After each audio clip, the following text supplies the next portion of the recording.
안녕하세요. 안녕하세요. 네, 저희가 어, 건약에서 성명서 다시 읽기를 이제 이름으로 유튜브 촬영을 하게 되었는데요. 우선은 저희 성명서 다시 읽기 본격적으로 시작하기 전에 소개를 한번 서로 해볼까요? 저는 이제 건강사회를 위한 약사회에서 사무국장을 맡고 있는 상근활동가 이동근이라고 합니다. 안녕하세요. 저는 서귀포에 살고 있는 박정희라고 합니다. 안녕하세요. 저는 광주에 살고 있고요. 이영주입니다. 저희가 이렇게 모여서 유튜브 촬영을 하게 된 이유는 저희가 건약에서 거의 일주일에 한 번 또는 뭐 1, 2주에 한 번씩 성명서가 계속 나오고 여러 가지 이제 이슈에 대해서 저희들의 입장들을 밝히고 있는데 이런 입장들이 워낙 첨예하고 어렵고 막 사회적 이슈가 이렇게 오랫동안 이어지다 보니까 그 전 내용들을 잘 모르면서 그 다음 성명서를 읽다 보면은 그 내용들이 잘 이해가 되지 않기 때문에 그런 것들을 조금 설명하는 차원에서 또는 이런 성명서에 대한 내용들에 대해서 혹시나 궁금했던 점들을 있으면 그것들을 조금 더 다양한 방식으로 서로 이야기를 나눌 수 있는 시간을 가져보기 위해서 저희가 성명서 다시 읽기 이 유튜브를 촬영하게 되었고요. 이번 첫 번째 성명서 다시 읽기에 대한 첫 번째 차례는 영리병원에 관련된 이슈입니다. 이 영리병원 관련된 거는 뭐 아주 오래전부터 이어졌던 이슈이기 때문에 그것들 하나하나 다 설명하기는 어렵겠지만 최대한 최근에 이슈가 되고 있는 제주녹지병원을 중심으로 이 제주녹지병원에서 관련된 이야기들, 그다음에 그것을 관련해서 저희가 썼던 성명이나 논평들을 중심으로 이번 촬영을 준비해야 하였습니다. 네, 내용에 대해서 하나씩 살펴보도록 하겠습니다. 네, 제가 이제 20년 동안 영리병원 관련된 설립 경과, 최근에 이슈가 되었던 것들 포함해서 또 특히 녹지병원 관련된 이슈들을 중심으로 제가 정리를 해봤는데요. 가장 대표적인 거는 2002년하고 2005년, 2004년하고 2006년도에 제정되었던 경제자유구역법, 그다음에 제주특별법, 그리고 거기에 내에 이제 영리병원에 관련된 제도들이 도입되었던 그 사건이 가장 큰 사건이었던 것 같아요. 그 당시에 아마 2002년도가 김대중 정부였고 2004년, 5년, 6년도가 아마 노무현 정부였을 텐데 그 당시에 여러 가지 이제 외환위기 이후로 한국이 여러 가지 외국인 투자에 대한 여러 가지 이슈들이 있었고 그 외국인 투자를 받는 여러 가지 방법들 중 하나로 경제자유구역법과 제주특별법이 제정이 되었고요. 의료에 관련된 외국인 투자를 유치하기 위한 제도로서 영리병원 제도가 탄생이 되었습니다. 조금 더 구체적으로 제주도 특별법에 대한 내용을 보면은 제주도 특별법 307조에 보면은 여기 의료법 33조 2항 이것에 이제 비영리 법인이라거나 의사 또는 뭐 의료인에 관련해서만 병원을 개설허가 받을 수 있다는 이제 조항이 담겨져 있는데 이 조항에도 불구하고 이제 외국인이 설립한 법인은 이제 제주도 자치도에서 의료기관을 개설할 수 있다 이렇게 표현을 하면서 이제 영리병원 우리가 말한 영리병원에 대한 이야기가 시작이 된다고 보시면 되겠고요. 이 의료법 33조가 설명하는 게 다음과 같은 이런 내용입니다. 여기서도 보면은 다음 각 호에 해당하는 자가 아니면 의료기관에 개설할 수 없다 해가지고 의사, 뭐 지방자치단체, 의료법인 이런 식으로 비영리법인 이런 식으로 되어 있잖아요. 그래서 이것을 우회하는 법으로서 제주도 특별법이 이제 제정이 되었다고 보시면 되겠고 경제자유법도 거의 동일합니다. 구조 자체는 거의 동일하고 여기서 이제 중요한 거는 제주특별법은 제주도 내에서만 적용이 되지만 경제자유구역 같은 경우에는 전국에 다 분포해 있잖아요. 이걸 조금 더 구체적으로 보면은 인천, 동해안권, 충북, 대구랑 경북, 울산, 부산 진해, 광주, 광양만, 경기 이렇게 해가지고 총 10곳에 전국의 10곳의 지역에 지금 이 경제자유구역이 지정이 되어 있는 상황이거든요. 그래서 다시 말하면은 이 10곳에 대해서는 영리병원 설립할 수 있는 어떤 법적인 조항들이 마련이 되어 있는 상태이고 그렇기 때문에 저희가 이제 영리병원 관련된 여러 가지 반대 운동들을 꾸준하게 펼쳐왔던 것으로 이해해 주시면 되겠습니다. 그 다음은 2015년도 12월에 이제 여러 가지 그 전까지 이제 10년에 가까운 시간 동안에 영리병원에 관련된 여러 가지 이슈들이 논의가 되다가 가장 최근에 이제 2015년도 12월에 제주 녹지병원 제주 헬스케어 타운이라고 하는 이 외국인이 개설한 법인에서 보건복지부 장관에게 사업 계획서를 승인을 받았던 사건이 있었고요. 이때가 아마 박근혜 정부 때였고 이 당시에 장관이 정진엽 장관이었거든요. 여기서 약간 유사한 지점은 그 당시에도 이 정진엽 장관이 아마 의사 출신 보건복지부 최초로 이제 된 의사 출신 보건복지부 장관이었었고 당시 이제 그 관련해서 보건산업 진흥을 위한 여러 가지 정책들을 펼쳐왔었는데 그 중에 하나가 아마 이제 제주 영리병원에 관련된 개설 허가를 승인해줬던 사건이었고 하지만 이제 여러 가지 당시에 제주도 내에서 이 영리병원 반대에 대한 여론이 워낙에 높았기 때문에 이제 제주도 내에서도 이 개설 허가를 신청을 받느냐 못 받느냐에 대해서 수차례 논란이 있었고 그래서 6차례나 이제 연기가 되는 사건이 있었고요. 워낙 반대론이 높은 상태에서 이제 계속 2018년도 4월 달에 제주도가 아마 지방선거가 6월 달이었나? 6월 달에 지방선거가 있었는데 그 원희룡 지사가 이제 그 다음 제주도지사에서 선거에서 이기기 위해서 이 영리병원에 대한 개설 허가를 어떻게 해야 할지를 결정해야 되는 그런 사건이 있었고 그래서 이거를 돌파구로 삼기 위해서 이제 공론화 과정이라는 수기형 공론화라는 이 제도를 채택을 해서 영리병원 개설 허가를 묻겠다 이렇게 했고 그래서 실제로 이제 제주도지사가 된 다음에 이 공론조사가 쭉 진행이 되고 그 공론조사 결과 마지막에는 다수의 시민들이 영리병원 개설과를 반대하는 걸로 권고를 해서 결정이 되었습니다. 그래서 그 이후로 원희룡 제주도 전 지사가 이것에 대해서 존중하겠다 의견을 밝히기도 했었는데 단 2개월 만에 이 공론화 조사 결과를 뒤집고 외국인 의료 관광객을 대상으로 하는 이제 개설 허가를 하게 됩니다. 크게 보면은 이 녹지병원에 관련된 소송이 두 가지가 있고요. 그래서 이제 2018년도 12월 달에 제주도지사가 녹지제주에게 개설 허가 처분을 하게 되었는데 그때 조건이 내국인 진료 제한을 조건으로 개설 허가를 하게 되었고요. 이거에 대해서 녹지제주는 이 개설 허가의 조건 자체가 부당하다. 이걸 내국인 진료 제한이 아니라 전부 다 외국인 내국인 상관없이 개설 허가를 할 수 있게끔 해달라는 취지로 개설 허가 개설 허가 조건에 대한 취소 소송을 제기를 하게 되었습니다. 그리고 나서 제주도지사 같은 경우에 제주도는 4월 17일, 그러니까 3개월 동안 업무가 그 개설 허가 이후로 3개월 동안 어떤 개설 허가를 위한 업무를 하지 않았기 때문에 이 개설 허가를 업무를 하지 않았다는 이유로 개설 허가 취소 처분을 하게 되었고 또 녹지제주는 이 취소 처분에 대해서도 또 취소 소송을 하게 됩니다. 그래서 두 가지 소송이 현재 진행이 되고 있고요.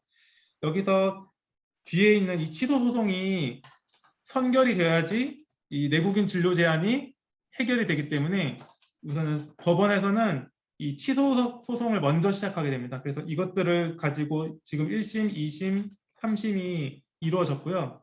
이제 그 결과 2022년 1월 16일 올해 초에 대법원에서 녹지병원에게 개설 허가를 취소했었던 그 처분은 부당하다. 그래서 녹지제주가 승소하게 됩니다. 그래서 그 이후로 다시 이제 그러면은 이 조건, 내국인 진료 제한을 했다는 이 조건이 과연 정당하냐 부당하냐에 대해서 이제 논쟁이 있고요. 그 결과 최근에 1심 판결이 났는데 1심 판결에서도 이 내국인 진료 제한이라는 이 조건 자체도 부당하다. 그래서 다시 또 녹지제주의 승소 판결을 하게 됩니다. 그래서 이것에 대해서 계속 저희가 성명이나 논평 같은 거를 내면서 저희가 이제 문제 제기를 해왔던 것들이 있고요.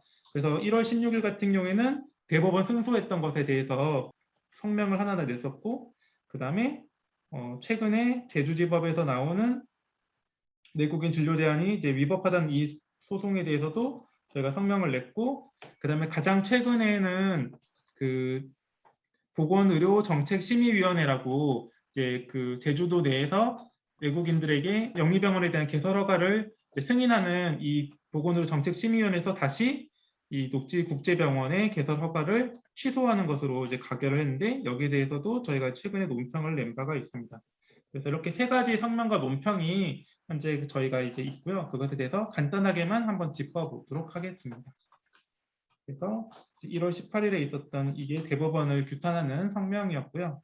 주요한 내용은 우선은 가장 큰 책임을 가지고 있는 원희룡 전 지사가 그 당시 윤석열 캠프에 열심히 활동하고 있어 대선을 하고 있던 상황이어서 이 원희룡 전 지사에 대해서는 전 국민 앞에 사과하고 정치에서 물러나라 이렇게 주장을 했었고, 문재인 정부에 대해서도 이 녹지국제병원을 설립하는 것을 방조했고, 그다음에 의료 영리화를 계속 추진했기 때문에 여기서 너의 책임도 자유롭지 않다 이렇게 주장을 했고, 마지막으로 여기가 제일 중요한 건데 제주특별법과 경제자유구역 내에 있는 이 영리병원 허용 조항을 폐기하라는 주장을 하게 됩니다. 이런 비슷한 주장은 앞으로도 계속 반복이 되는데요. 두 번째, 아까 제가 제주지법에서 나온 외국인을 대상으로 한 허가에 대해서 제주지법이 소송을 해서 녹지국제병원이 승소를 했는데, 여기에 대해서도 내국인 진료를 할 수 있도록 해야 된다고 취지해서 설명을 했는데, 거기에 대해서 저희는 의료 민영화를 위한 판결이다, 그래서 유감을 표현한다 이렇게 표현을 했고, 또한 이때는 원희룡 전 지사가 인수위에서 기획위원장이었거든요. 그래서 그 기획위원장인 원희룡에 대한 비판하는 내용, 그다음 녹지병원 같은 경우에 또 특별하게 내용이 나오는 게, 그 당시 녹지그룹이라는 이 부동산 자본이 한 번도 병원 사업을 해본 적이 없는 그런 회사거든요. 그렇기 때문에 이것에 대해서 문제 제기하고, 국내 성형외과 의사들, 그 당시 미래의료재단이라고 하는 국내 성형외과를 중심으로 하고 있는 그 병원이 있었는데, 그 병원에 의해서 지금 이 녹지병원이 지어진 것 아니냐, 이것에 대해서 문제 제기하는 그런 내용이 있었습니다. 또 녹지국제병원에서 사업계획서를 보건복지부에다 낼 때 분명히 거기에는 외국인 의료 관광객을 대상으로 하겠다고 분명히 밝혔었기 때문에 이 내국인 진료 제한이 부당한 조건이 아니었었거든요. 그래서 거기에 대해서도 문제 제기를 했었고, 또 이 건강보험 윤석열 인수위가 영리병원에 대해서 어떤 입장인지를 조금 더 답하라고 하는 요구를 계속 해왔었습니다. 마지막으로 제주도 보건의료정책심의위원회에서 결정을 내렸던 개설허가 취소에 대해서는 논평을 썼는데, 그 논평의 내용은 녹지국제병원이 소송 도중에 병원 시설하고 건물을 팔거든요. 의료법인한테. 법인한테 팔기 때문에 사실상 외국인 지분이 50%를 넘어야 되는 이 조건이 해당이 되지 않기 때문에 이것은 너무나 당연한 취소 결정이다. 그 다음에 애초에 사업 경험이 없었던 법인에게 병원을 허가한 것 자체가 조례 위반이었다, 이렇게 주장을 하고 있고요. 또 제주도 특별법에 대해서도 이게 신자유주의적 법령에 따른 것이고, 거기에 대해서 문제 제기를 한 게 있었고, 앞으로 영리병원에 대한 퇴출 운동을 할 것이다, 이런 식의 내용들이 담겨져 있고, 마지막으로 아까 제가 제일 처음에 말했던 것처럼 그 영리병원 허용 삭제를 조건으로 하는 제주특별법의 개정안을 반드시 통과해야 된다, 이런 식의 설명을 하고 있습니다. 네, 여기까지가 건약에서 했던 성명과 논평에 대한 간단한 설명들이었고요. 말씀해 주시고 싶은 것 또는 질문하고 싶은 거 있으시면은 혹시나 말씀해 주시면 좋을 것 같아요. 코로나19 때문에 공공병원에 대한 이 시민들의 관심이 높아지고 있잖아요. 공공병원에 그럼 반대되는 개념이 영리병원이냐? 요 부분에 있어서 좀 애매한 부분이 많이 있는 것 같아요. 사실 제가 좀 제 주변의 분들한테만 물어봐도 그 현재 병원도 공공병원이 아닌 이상은 이윤을 추구하고 개인이 개설하고 법인이 개설하고 이러는데 과연 이 영리병원하고 차이점은 뭐냐? 이런 질문들을 많이 하거든요. 어떻게 설명해 줄 수 있을까요? 그러니까 지금 현재 한국에서 병원을 열 수 있는 곳은 의료인, 그러니까 의사나 한의사 이런 사람들 또는 의료법인이나 비영리법인이 가능한데요. 이런 비영리법인이나 의료법인 같은 경우에는 적어도 진료 수가, 가격을 얼마를 할지 또는 어떤 처방전을 써야 될지 이런 것에 대해서 어느 정도 급여의약품이나 이런 급여 행위에 대해서는 여러 가지 의약품의 가격 같은 걸 통제하거나 뭔가 이렇게 어떤 행위를 할 수 있도록 격려하거나 인센티브를 주거나 이런 식으로 의료 행위들에 대해서 통제를 할 수 있는 기전이 있는데, 이제 영리병원이 개설이 되면은 그것에 대한 전혀 기전이 없어지기 때문에 그 영리병원이 할 수 있는 여러 가지 의료 행위들을 마음대로 자유롭게 할 수 있다는 게 첫 번째 차이점이 있을 것 같고요. 두 번째는 이 돈이라는 게 어쨌든 비영리법이나 의료법인 같은 경우에는 여기 병원을 통해서 얻은 수익 자체를 다시 또 병원으로 재투자할 수 있는, 재투자해야만 하는 그런 조건들이 있는데, 영리병원 같은 경우에는 병원에서 얻어지는 이 수익들이 다시 자기들에게 투자했던 투자자들에게 가야 되거든요. 그래서 투자자들에게 가기 때문에 다시 병원에게 재투자되기가 되게 어렵고, 또 사실상 이 투자자들에게 이거 수익을 배분하기 위한 목적으로 운영이 되기 때문에 최대한 불필요한 지출이라든지 또는 이제 애매한 지출들을 최대한 줄이기 위해서 여러 가지 노력들을 하고, 그 덕분에 최근에 미국에서 나온 조사들을 보면은 영리병원이 실제로 다른 일반 병원보다 훨씬 더 의료 인력들이 병상당 의료 인력이나 환자당 의료 인력이 굉장히 적다고 하거든요. 그런 것처럼 의료 인력을 최대한 감축하고 최대한 이제 필요한 부분에 대해서만 딱 운영할 수 있게끔 하는 식으로 하기 때문에 실제로 의료의 질이나 또는 그런 것들이 환자의 입장에서는 많이 줄어든 부분이 있기 때문에 저희가 거기에 대해서 우려를 하고 있습니다. 그러니까 급여에 대한 진료를 하지 않고 비급여 전용으로 일단 진료 영역을 잡는 거고, 뭐 수술이나 성형 수술이나 뭐 이런 걸로 잡는 거고, 투자가 회수되어야 된다는 원칙하에서 그 자기들의 자본을 빼갈 수 있는 법적 조항이 있다는 거죠. 지금 현재의 의료법인과 다른 점이 그렇죠. 그렇게 두 개로 보면 될까요? 대표적인 게 그렇게 될 것 같아요. 내국인에 대해서 비급여 진료만 하겠다 이런 뜻인 건가요? 그렇죠. 내국인에게도 비급여 진료를 하고 싶어서 지금 이 조건에 대해서 부당하다고 소송을 걸고 있는 거고, 아마도 지금 녹지국제병원이 연계했던 병원들이 다 성형외과 관련된 병원이었기 때문에 그런 성형외과 진료나 또는 뭐 줄기세포 같은 약간 노화 관련된 방지를 하는 뭐 그런 사업들을 주로 할 거기 때문에 아마 그것에 대해서는 비급여 위주로 아마 진료가 진행될 거라고 생각하시면 될 것 같아요. 그리고 또 하나는 녹지병원이 실제로 병원을 운영할 의지가 별로 없어 보임에도 불구하고 이렇게까지 마지막까지 소송을 했었던 최종 목적이 판례라는 걸 만들고 싶어서 그런 게 아닌가라는 의혹도 있죠. 우리나라는 사실 그 법원에서의 판결, 이전에 있었던 판결이 그 법조문으로 남는 게 되게 중요하잖아요. 이전의 판례에 비추어 보면 영리병원에서 내국인 진료를 제한하는 것이 위법하다라는 판례가 있었다라는 이 한 줄을 위해서 사태를 여기까지 가지고 온 게 아닌가라는 의심도 있어요. 아까 지도에서 봤었던 것처럼 전국에 10개의 경제특별자유구역이 있고 10개의 광역지자체의 영리병원 설립이 가능해지는 거죠. 이 판례를 근거로 하면. 그리고 저는 그 영리병원이 사실은 저 대학생 때부터 들어왔었던 얘기라 영리병원이라는 이슈는 너무 익숙하고 뻔하고 어쩌면 지겹기도 한, 그리고 사실은 대한민국에 있는 국민들에게 영리병원은 이미 당연히 안 되는 것으로 끝난 명제인 것 같아요. 그런데 왜 이제 와서 다시 영리병원 이슈가 되는지를 좀 짚어볼 필요가 있는 것 같아요. 원희룡 도지사는 제주도에서 2018년도에 영리병원에 반대하는 도민들의 목소리가 엄청 커지니까 오케이, 그러면 도민들에게 여론을 묻겠다, 당신들의 의견에 따르겠다라고 해서 제주도에 70만 명이 살거든요. 70만 도민 중에 3,000명에게 설문조사를 진행하고 200명을 모았어요.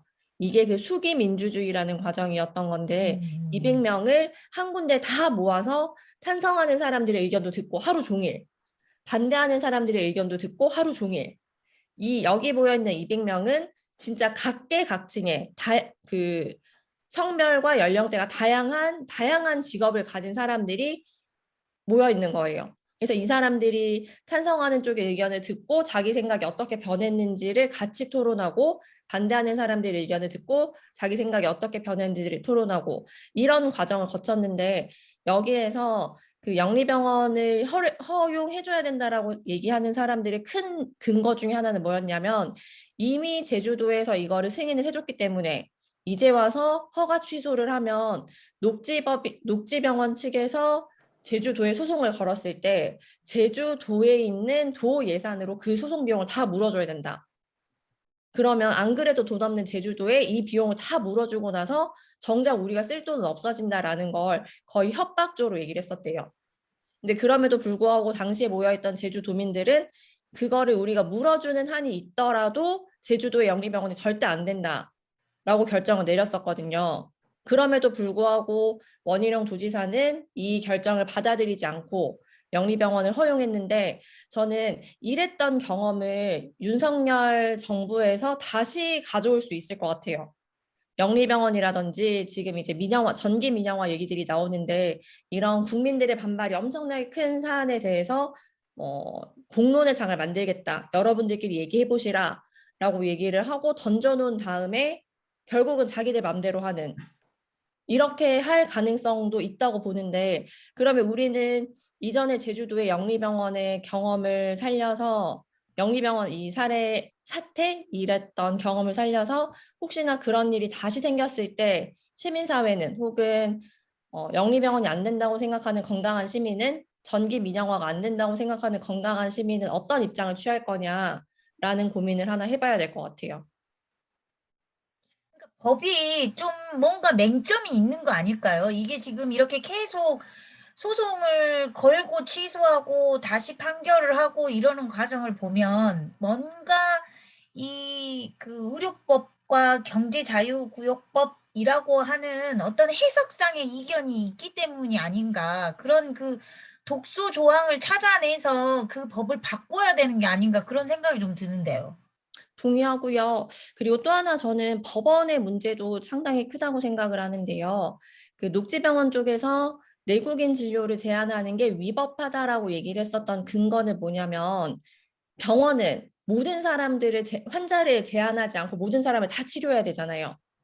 그런데 녹지병원이라는 걸 만들어 놓고 녹지병원이 아무리 영리병원이다 하더라도 내국인 진료를 제한하는 것은 병원이라는 입장에서는 불가능하다. 라는 얘기를 했더니 법원에서는 오케이, 너네들이 말이 맞네 라고 그들의 손을 들어줬거든요. 근데 이거는 법조문에 있는 내용들 혹은 뭐 한 줄 한 줄 이렇게 뭐 A라는 문항, B라는 문항 이렇게 넘어가서 될 문제가 아니라 그 법원에서 하는 판결 하나가 전체 우리 사회에 어떤 영향을 미치는지에 대한 큰 그림이 있어야 되는데 사실 이전에 제주지법의 판결 같은 경우에는 그런 부분이 많이 부족했던 것 같아요. 음. 왜 그러셨어요? 제주법은 왜 그러셨어요? 네? 왜 그러셨을까요? 그러니까요. 이제 코로나19 이후로도 새로운 신종 감염병이 한국에 들어오는 가능성이 높은데 그럼 그때 영리병원이 만약에 우리가 그 자본을 통해서라도 뭐냐 병원 시설을 많이 지으면은 이 영리병원들이 나중에 감염병 위기 상황에서 열심히 그 치료하거나 뭔가 도움이 될 거다 이렇게 주장하시는 분들도 간혹 있거든요.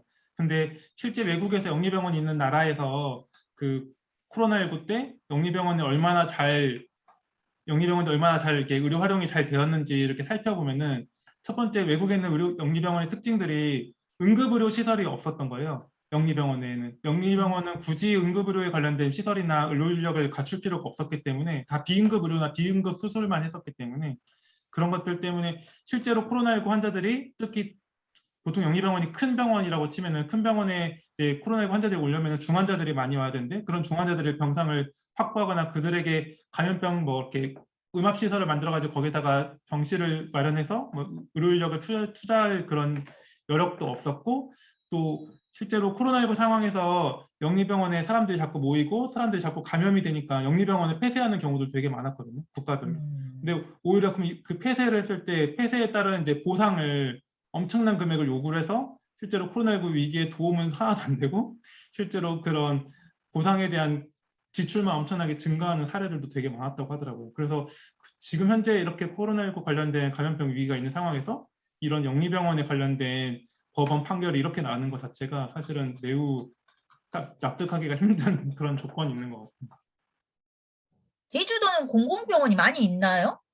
아니요, 제주도는 공공병원, 의료원이 있죠. 서귀포 의료원, 제주 의료원 있는데 사실은 도민들은 만약에 응급 상황이 생기면 거기로 안 가요.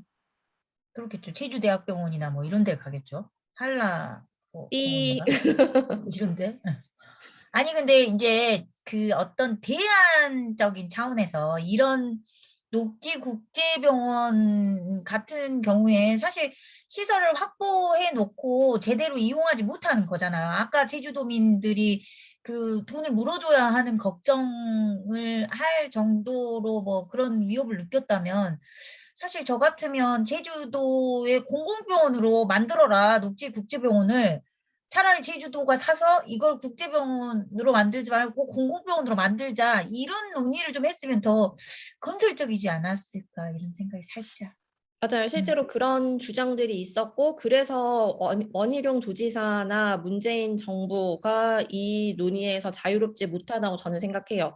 이 부지를 도에서 인수해서 공공병원으로 만들자, 혹은 도에서 못 사겠다고 하면 국가에서 인수해서 공공병원으로 만들자라는 제안이 실제로 구체적으로 있었음에도 불구하고 제주도에서도 대한민국 정부에서도 그 부지를 가만히 뒀었던 거죠. 자본에. 그 청와대 청원 마지막 청와대 청원 때도 이거 제주도 녹지병원을 그 국가가 인수해서 그거를 공공병원을 만들자고 했던 청와대 청원이 통과가 됐어가지고 그거를 문재인 대통령이 직접 답변을 했었는데 그때도 소송에 아직 끝나지 않아서 뭐 우리가 지금 당장 개입할 수 없다 이런 식으로 되게 관망적인 태도로 법원의 결정만 기다리겠다는 식으로 자기 책임 회피를 했었죠. 앞으로도 또 성명서 다시 읽기 모임 할 수 있으니까 그때 또 많은 얘기 했으면 좋겠고 오늘 같이 영리병원에 대한 간단한 질문부터 뭔가 심오한 질문까지 나왔던 것 같아서 되게 뜻깊었던 것 같고 다음에도 이런 기회가 많이 만들도록 노력해 보겠습니다. 그래 우리 건강한 네, 사회를 위하여 이렇게 끝납시다. 건강한 좋아요. 사회를 위하여? 네, 네. 좋아요. 네. 하나, 둘, 셋. 건강한 건강한 사회를 사회를 위하여. 위하여. 수고하셨습니다.